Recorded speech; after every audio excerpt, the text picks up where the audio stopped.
ሰላም ሰላም ውድ ተመልካቾቼ እንኳን ወደ ዩቲዩብ አካውንቴ በሰላም መጣችሁ።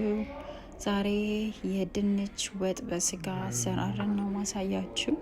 እንደምታዩት እዚህ ጋር የተከተፈ ሽንኩርት፣ የተከተፈ ጋርሊክ እና ስጋ እንደ ዳይስድ የሆነ ቲማቲም እና ላይክ በጥሩ ሳይዝ የተከተፈ ድንች አለ። እንደምታዩት ድንቻችሁን በፈለጋችሁ ሳይዝ መቁረጥ ትችላላችሁ። እኔ እንደዚህ ነው የምጠቀመው ብዙ ጊዜ።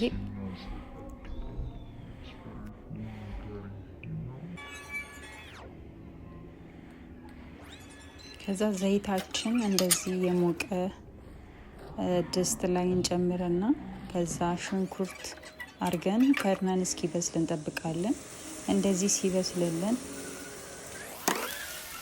እያማሰልን ማብሰል ይሆናል ማለት ነው። እንደዚህ ሲበስልልን ቲማቲማችንን እንጨምራለን። ብዙ ጊዜ ቲማቲም ስፔሻሊ ልጆች ካለን የበርበሬውን ማቃጠል ኃይል ይቀንስልናል።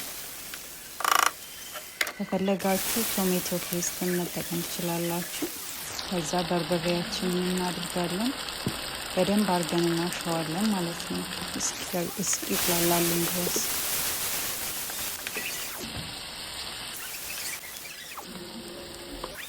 ከዛ ስጋችንን እንደዚህ አድርገን እንጨምራለን። በደንብ አቁላልተነው ስጋው እስኪበልስ መጠበቅ ይሆናል ማለት ነው።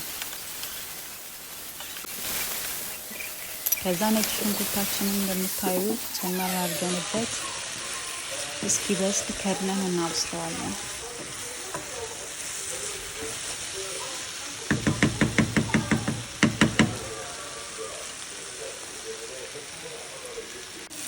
ከዛ ኮሮሪማ እናድርጋለን።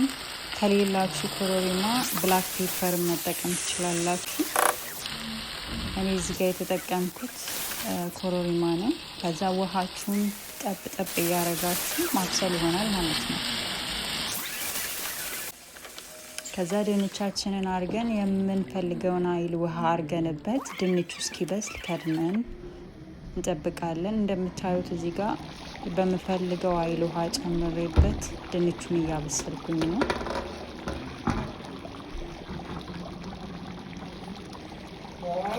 ከፍተን ማማሰል አለብን እንዳይዝብን። በጣም ኢዚ የሆነ ቀላል አሰራር ነው። ብዙ ጊዜ እንደዚህ ላይክ ፈጣን ነገር ስትፈልጉ መጠቀም ትችላላችሁ። ይሄኛውን በጣም ኢዚ የሆነ ከትንሽ ነገር መስራት ትችላላችሁ። ከዛ ጨዋችንን እንደዚህ አድርገን ጨምረን እስኪበስ አሁንም ዘግተን እየከፈትን ማየት ይሆናል ማለት ነው።